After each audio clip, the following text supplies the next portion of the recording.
Me'n faig creus. Aquest és un bon exemple de que amb un bon pla es pot aconseguir allò de mínim esforç, màxim rendiment. Voleu saber com ho he fet? Som-hi!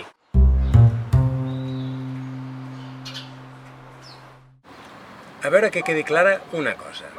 Això va ser un accident. Jo no vaig sembrar carbasseres.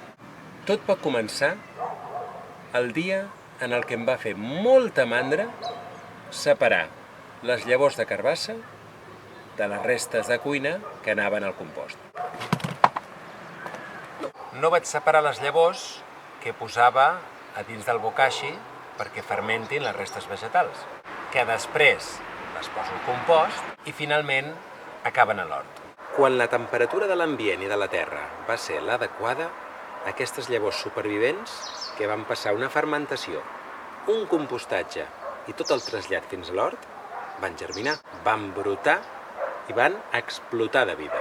I em preguntareu, i què vas posar en aquests bancals perquè creixin així de fort? Doncs molt fàcil. Les herbes que havien envaït el bancal, tallades i deixades a sobre. El compost que fem amb el bokashi, cartró i més podes, i ja està. Després ha estat qüestió de regar quan tocava, sobretot quan ha fet més calor. Pol·linitzar manualment alguna que altra vegada, sobretot al principi, les primeres flors de carbassa, podar alguna de les tiges principals, altre cop, sobretot al principi, perquè, segons tinc entès, les flors femella, que són les que fan el fruit, no les mascle, surten de les tiges secundàries. Llavors, per accelerar una mica el procés, les primeres setmanes vaig tallar la punta d'alguna de les tiges principals. I això és tot el que vaig fer. Jo realment em pregunto,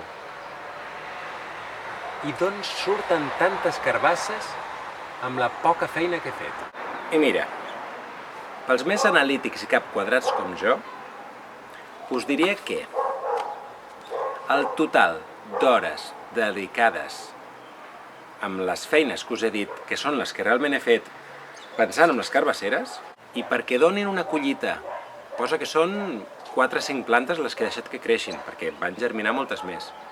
Doncs una collita total que les acabem de comptar més de 30, si no 40. Doncs el total d'hores per aconseguir aquestes 40 carbasses ha estat menys de 5 en total. Al final, si ja fa temps que no llaures la terra, només amb afegir molta matèria orgànica a sobre, com van ser les herbes tallades, no tallades d'arran i prou, una bona capa de palla i entremig d'aquestes dues el compost ple de vida microbiana que té el ferment aquest bokashi, més el compostatge natural. Llavors, la feina física és mínima, perquè qui llaura la terra són els microorganismes i els bitxets. I és que realment les plantes van soles. Bueno, això sempre. I tota la resta, realment, és tenir uns hàbits establerts, ben sòlids, que es mantinguin en el temps i siguin anar fent petites coses el dia a dia, però és que ni el dia a dia, en aquest cas. Parlem d'aprofitar els residus vegetals de la cuina per fer el teu propi compostatge. Això és bàsic. També fer un cop d'ull, que de fet és com parar una estona, sortir a respirar i vas a veure com van. A veure les flors mascle femella, a veure aquesta cap on creix, a veure si li podo una mica per aquí, a veure si hi ha alguna plaga, tot i que no he fet res per les plagues.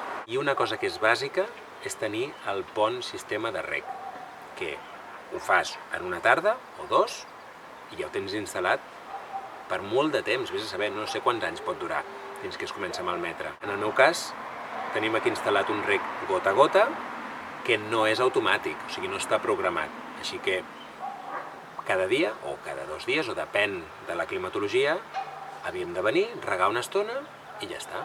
Però el ser gota a gota és que no et treu temps. Ho connectes, poses una alarma, te'n vas a fer una altra cosa, tornes, l'apagues, ja està. Així que ja em direu quina feinada. Apa, doncs, fins la propera.